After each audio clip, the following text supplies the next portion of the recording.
Hello दोस्तों, आज हम देखेंगे डिस्काउंट टेबल। डिस्काउंट टेबल में आपको दिखाएंगे amount, discount, discount in amount और नेट अमाउंट। इसको हम कैसे निकाल सकते हैं।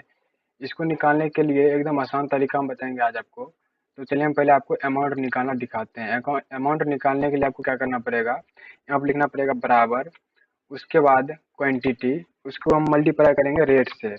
तो मल्टीप्लाई करेंगे रेट से, तो चलिए रेट को हम सेलेक्ट कर लेते हैं। उसके बाद हम जैसे एंटर दबाएंगे इसका अमाउंट निकल के आ जाएगा। तो सभी का अमाउंट जैसे हमें चाहिए, तो सभी का अमाउंट निकालने के लिए हमें इसे बार बार निकालने की जरूरत नहीं है। इसे हम क्या करेंगे, एक ही बार में यहाँ से इसे ड्रैग कर लेंगे। इसको आप जैसे ड्रैग करेंगे तो ये सभी का अमाउंट निकल के आ जाएगा। इसके बाद हम क्या करेंगे, डिस्काउंट निकालना है। डिस्काउंट निकालने के लिए हम क्या करेंगे, हमें किस अमाउंट पे कितना कितना डिस्काउंट देना है, इसको हम बार बार लिखने की जरूरत नहीं है। इसे हम यहाँ पे सेलेक्ट करेंगे।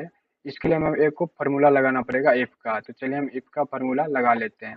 इफ का फार्मूला लगाने के लिए आपको यहाँ पे लिखना पड़ेगा बराबर, उसके बाद इफ लिखने के बाद ब्रैकेट लेंगे। ब्रैकेट के बाद हम क्या करेंगे, अमाउंट को सेलेक्ट करेंगे।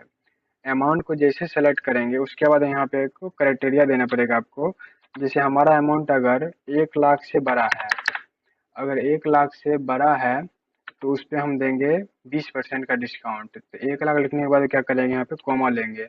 कॉमा लेने के बाद यहाँ पर डबल कॉमा लेंगे। उसके बाद यहाँ पे लिखेंगे 20%। 20% जैसे लिखेंगे उसके बाद फिर से आप इसे डबल कोट के अंदर बंद कर देंगे। उसके बाद हम क्या करेंगे, फिर से कॉमा लेंगे और सेम प्रोसेस को दोहराएंगे आगे का प्रोसेस देखने के लिए। तो हम फिर से लिखेंगे इफ लिखने के बाद फिर से ब्रैकेट। उसके बाद हम क्या करेंगे, फिर से अमाउंट को सेलेक्ट करेंगे। हमारा अमाउंट सेलेक्ट हो चुका है। उसके बाद फिर से क्राइटेरिया देंगे, अगर हमारा अमाउंट 50,000 से ज़्यादा है तो 10% का डिस्काउंट देंगे। तो चलिए हम यहाँ पे लिखते हैं 50,000। 50,000 हो गया। इसके बाद हम क्या करेंगे, कॉमा लेंगे। कॉमा लेने के बाद फिर से डबल कॉमा लेंगे। उसके बाद यहाँ लिखेंगे 10%।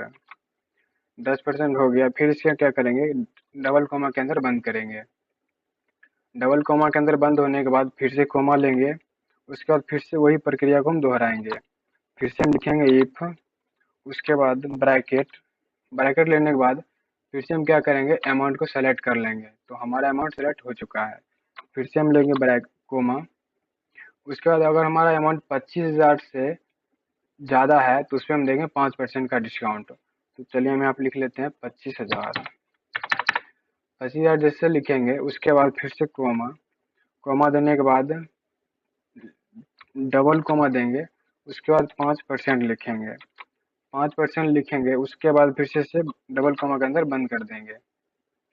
अगर इससे ज़्यादा अमाउंट है या दूसरा कुछ है तो इसे हम देंगे 2% का डिस्काउंट। तो 2% डिस्काउंट देने के लिए हमें उतना करने की ज़रूरत नहीं है। अदरवाइज किसी भी अमाउंट पे क्या करेंगे, फिर से कोमा लेंगे। उसके बाद फिर से डबल कोमा लेंगे। उसके बाद यहाँ लिखेंगे 2%। 2% लेने के बाद फिर से कोमा में बंद कर देंगे, डबल कोमा में। उसके बाद यहाँ पे गिनेंगे, यहाँ पे कितना ब्रैकेट है, 1 2 3।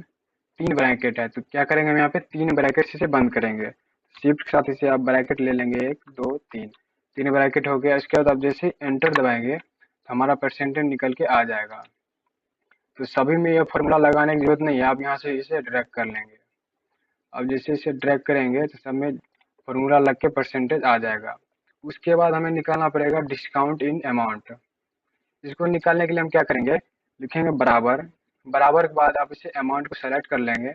अमाउंट को सेलेक्ट करने के बाद हम मल्टीप्लाई करेंगे परसेंटेज से। तो हम शिफ्ट के साथ लेके मल्टीप्लाई करेंगे परसेंटेज से। तो यहाँ पे परसेंटेज पे टिप दिए। उसके बाद क्या करेंगे, एंटर दबाएंगे। एंटर दबाते ही आपके सामने इस अमाउंट पे कितना परसेंट डिस्काउंट है, डिस्काउंट अमाउंट निकल के आ जाएगा। अब इसे फिर से क्या करेंगे, इसे ड्रैग करके सभी अमाउंट को निकाल लेंगे। तो हमारा सभी डिस्काउंट अमाउंट निकल के आ चुका है। इसके बाद हम क्या करेंगे, डिस्काउंट देने के बाद कितना अमाउंट बच रहा है जो कस्टमर से हमें लेना है वो अमाउंट निकालेंगे। उसके लिए हम क्या करेंगे, यहाँ फिर से लिखना पड़ेगा आपको बराबर। बराबर बाद हम क्या करेंगे, यहाँ पे लिखेंगे अमाउंट। अमाउंट को सेलेक्ट कर लेंगे। उसके बाद यहाँ पे देंगे माइनस। माइनस करेंगे डिस्काउंट इन अमाउंट। इस पे सेलेक्ट करने के बाद जैसे आप एंटर दबाएंगे तो कस्टमर से हमें कितना रुपया लेना है अमाउंट वो आ जाएगा यहाँ से। तो सभी अमाउंट निकालने के लिए आप इसे यहाँ से इसे सेलेक्ट कर लेंगे। जैसे यहाँ से सेलेक्ट करेंगे तो सभी अमाउंट जितना भी है सब निकल के आ जाएंगे। इसी तरह के वीडियो के लिए हमारे चैनल को सब्सक्राइब जरूर करिएगा। धन्यवाद।